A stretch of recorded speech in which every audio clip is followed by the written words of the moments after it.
Okay, meron tayong gagawin ngayon. Susubukan nating magtanim ng rose, kung paano siya bubuhayin ng rose. Unang gawin natin, meron tayong rose. Meron tayong pot or lalagyan ng taniman. Tapos meron tayong bawang. Meron tayong aloe vera.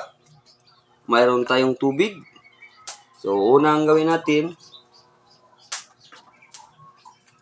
slice natin yung bawang.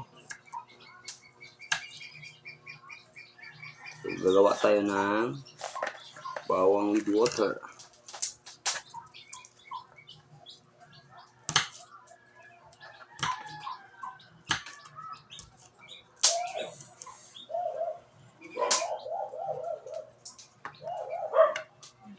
Ayan. Tapos, itong bawang na to, gagawin natin,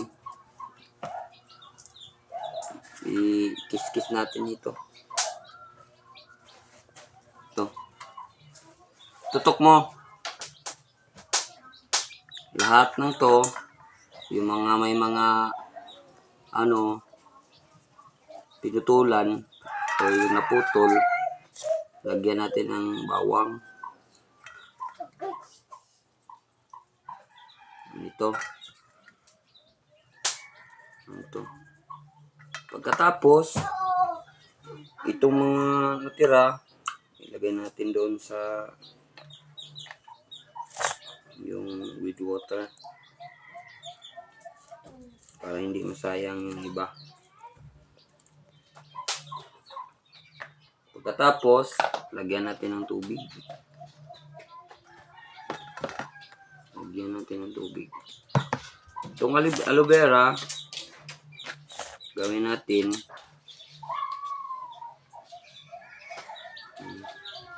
tapos lagyan din natin ng aloe vera to. Lagyan.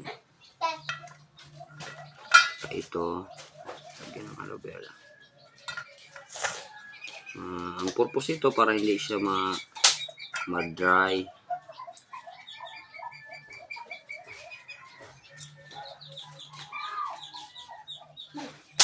Meron tayong tatlong lalagyan ng fuse knife. Tapos ilalagay na natin yung rose. Kailangan malalim. Ganito. Lagyan natin para hindi siya sira. Ayan. Lagyan natin ito.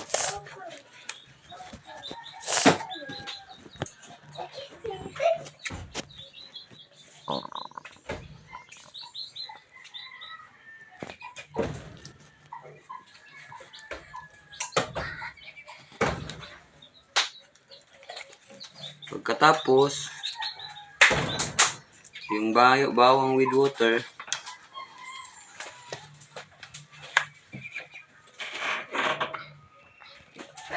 dito, itutok nyo ba? Huwag kayong magtawa-tawa dyan.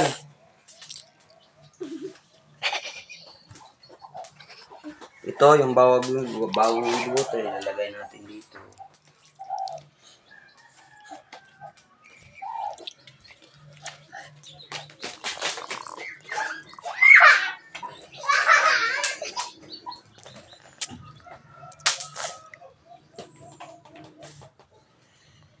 Okay, tapos na. Pagkatapos, lalagyan natin yan ng mga takip. Yung bawat isa. Lalagyan natin ng mga takip.